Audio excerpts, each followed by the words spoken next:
నమస్తే, నేను మీ Kittu. Welcome to 100 TV. Pawan Kalyan గారు సంచలనమైన వ్యాఖ్యలు చేయడం జరిగింది. ఇది ఎవరిని ఉద్దేశించి? ఒక సినిమా హీరోని ఉద్దేశించి.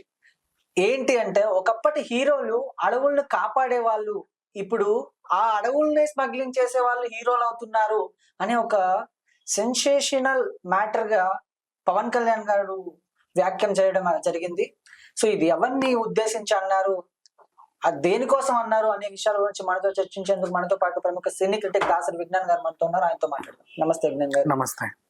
పవన్ కళ్యాణ్ గారికి, ఒక ప్రముఖ హీరో గారికి కూడా ఏదైతే ఎన్నికల సమయంలో కొన్ని సంఘటనలు జరిగాయి, అవి ఆ సంఘటనను ఉద్దేశించి, ఆ హీరోను ఉద్దేశించి పవన్ కళ్యాణ్ గారు మాట్లాడడం జరిగిందా, లేకపోతే ఇంకా ఏదైనా ఇంటెన్షన్ తో పవన్ కళ్యాణ్ గారు మాట్లాడడం జరిగిందా?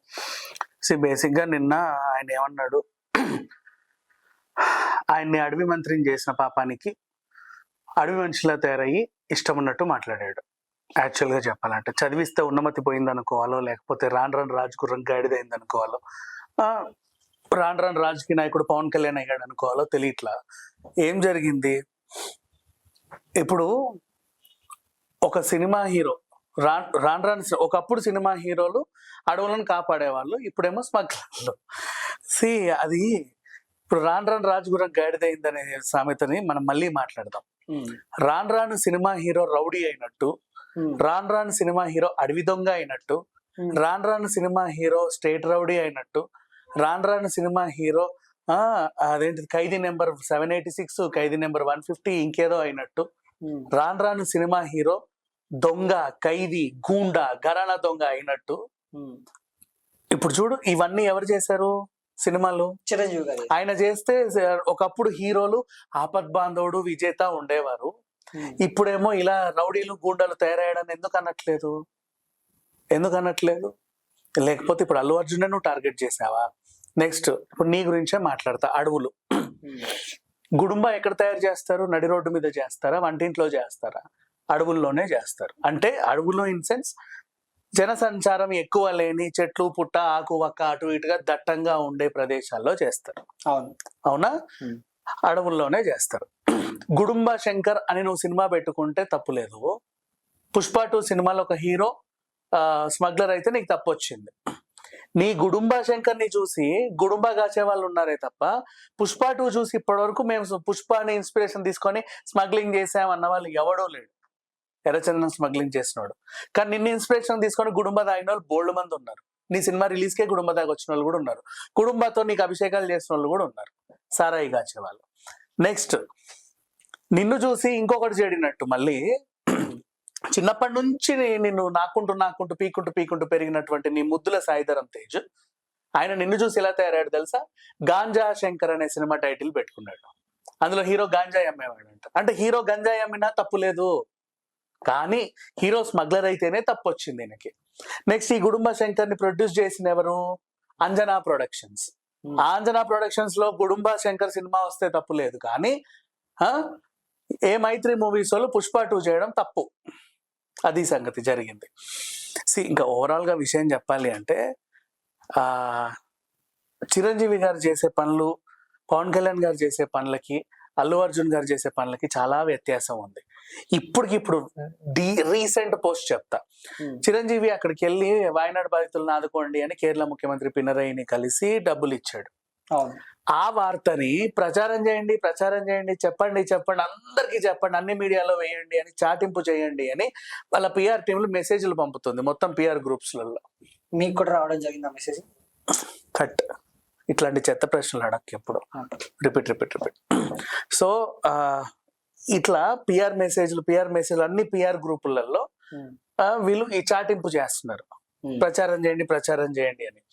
సేమ్ అదే అల్లు అర్జున్ అక్కడ 25 లక్షలు ఇచ్చినా, 25 కోట్లు ఇచ్చినా, 25 రూపాయలు ఇచ్చినా, 25 పైసలు ఇచ్చినట్టు ఎవడికి తెలియదు. ఈ టీమే మళ్ళీ చెప్పారు, మా చిరంజీవి గారు 1 కోటి రూపాయలు ఇస్తే అల్లు అర్జున్ 25 లక్షలే ఇచ్చాడు అని. ఇది జరిగింది ఓవరాల్ గా. ఆయన ఇచ్చినట్టు చెప్పుకోలే.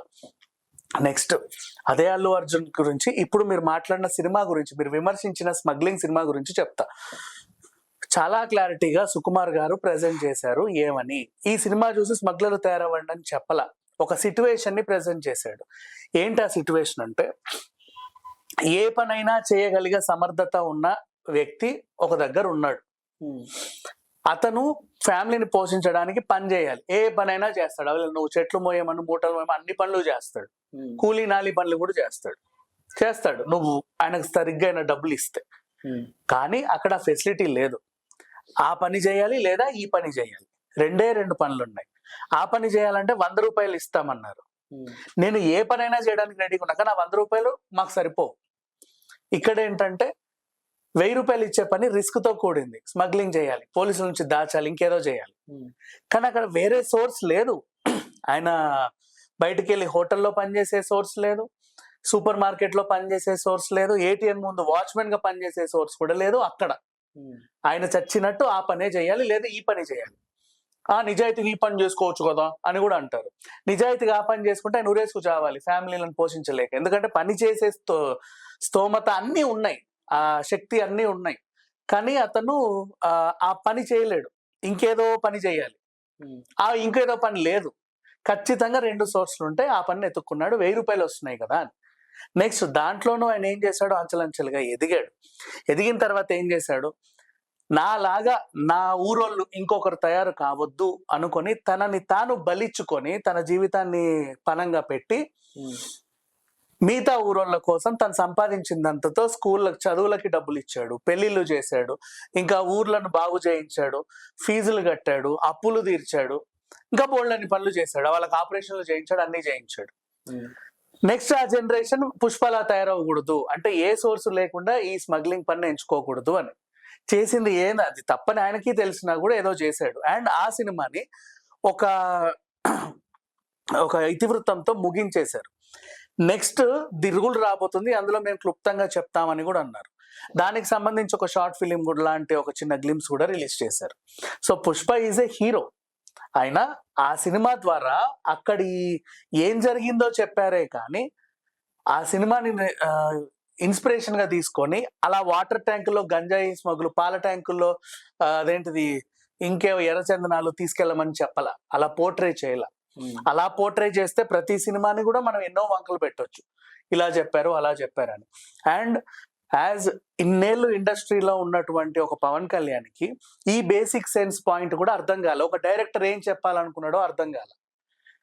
ఆల్రెడీ డైరెక్టర్ గా కూడా పనిచేసిన అనుభవం ఉన్న పవన్ కళ్యాణ్కి ఒక హీరో బేస్ చేసుకున్న ఒక సినిమా స్టోరీ అర్థం కాల. నెక్స్ట్ ఆయన్ని పోక్ చేయడమే నీ మెయిన్ ఉద్దేశంగా పెట్టుకున్నావు, అది అందరికీ అర్థమైంది. ఎందుకు ఆయన్ని పోక్ చేయాలనుకున్నావు అంటే దానికి ఏమన్నా నీకు ఆయనకి ఏమన్నా గట్టు పంచాయితీ ఉందా, మీరిద్దరు ఏమన్నా బద్ధ శత్రువులా, ఎప్పుడన్నా కొట్లాడుకున్నా అంటే అది లేదు. రోజు వచ్చి ఆయన నీ కాళ్ళు గడిగి నెత్తించలుకోవాలి, నీకు భజన చెయ్యాలి. నీకు ఆ భజన నచ్చట్లా, ఆయన ఆ భజన చేయట్లా.